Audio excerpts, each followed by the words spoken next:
Let me begin with a question. Why follow Jesus? I mean, think about all the energy and all the money and all the resources and all the buildings and all the schools and all the training and all the clergy and all the lay people and all the people who are Christian. And then we say, well, why follow him? Is it because of the money? Is it because of the buildings and the churches? Is it because of power and status and all of those kinds of things? Well, I think, based on my experience, that if you follow Jesus in order to have anything else except for what he promises you, you're going to live a life of frustration. You will turn into what we call a radical right-wing Christian because you can never do enough. You can never have enough.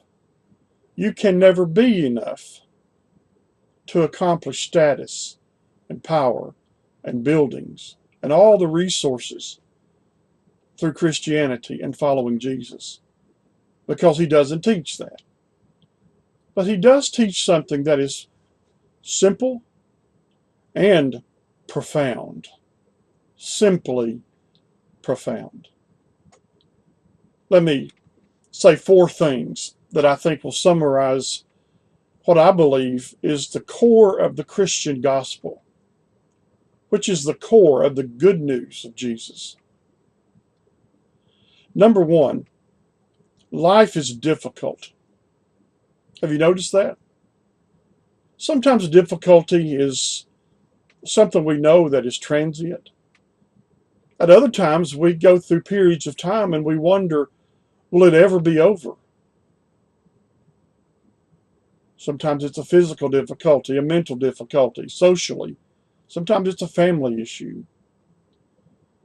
And we go through periods of time when there are no difficulties, we think, and then here they come again. Life is difficult. I think Jesus teaches us that because right in the middle of everything he teaches is a cross. The worst thing imaginable. Number two, I believe that Jesus fundamentally teaches each of us that no matter what difficulty there may be, we can find peace. We can find peace in the midst of difficulty. You see, the problem is we equate peace with the lack of difficulty. We may say, well, this has been a very peaceful week. I've had no problems. But Jesus teaches us that you will have problems, but you can still have peace. That's a remarkable thing when you think about it. It almost makes struggle inconsequential.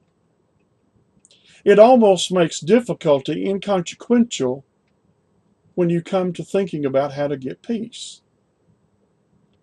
The Apostle Paul says it like this, that God gives us peace that passes all understanding. You can be peaceful.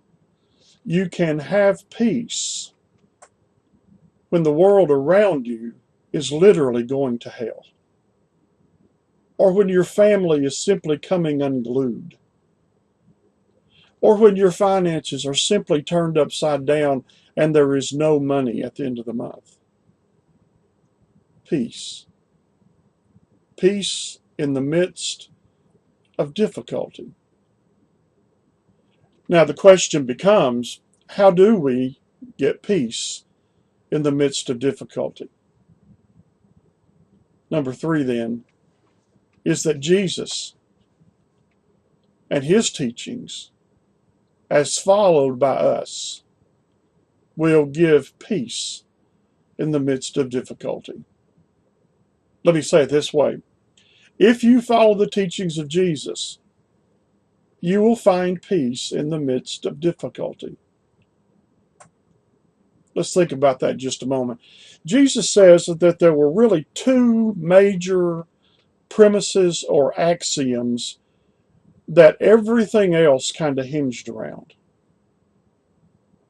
He said, number one, love God. That was an old Jewish adage back in Deuteronomy. Love God. And he says also, love your neighbor as yourself. Isn't that interesting that Jesus draws on an Old Testament Jewish idea that the people of God before Jesus was even on the earth had realized? That the summum bonum of life, where you find shalom, where you find peace in the midst of difficulty, is in loving God and loving each other. Well, that's the first axiom. The second axiom is when Jesus said another principle that was found and has been found in other religions when he says, do unto others as you would have them do unto you. So it's interesting that Jesus takes something that everyone knows, but reapplies it and then gives us some practical ways to accomplish love for God and love for each other. And it's through his teachings. What does Jesus teach? He teaches to love one another. He teaches us to not bear false witness. Let our yes be yes and our no be no. He teaches us to love our enemies. He teaches us not to commit adultery. He teaches us that we will have difficulty. He teaches us. He teaches us. So to be called a Christian means that we know what Jesus teaches, but more than that, we do what Jesus teaches. So I wish we could continue that thought. But read the Gospel of Matthew, for instance. Read the Sermon on the Mount and jot down the things that Jesus teaches. You'll see that all the things he teaches hangs on those two axioms. Love God and each other, which is a Deuteronomy statement, and do unto others as you would have them do unto you. Now the fourth axiom, is not only life is difficult, and we can find peace in the midst of our difficulty by following the teachings of Jesus. The fourth thing is that God loves us in spite of the consequences of poor choices and the results of bad luck. That's the good news. In fact, that's what resurrection is essentially. That after Jesus experienced the worst difficulty imaginable, his hope continued because God continued to love him in spite of the poor choices of those around, the bad luck, of so to speak, of being in the wrong place at the wrong time, and even the intentional love of God, which was bringing all of us justice through Jesus.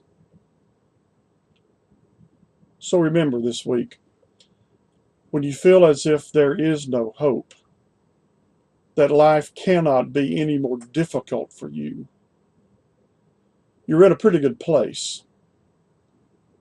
Because when you follow the teachings of Jesus and remember his love for us, you will experience peace that passes all understanding.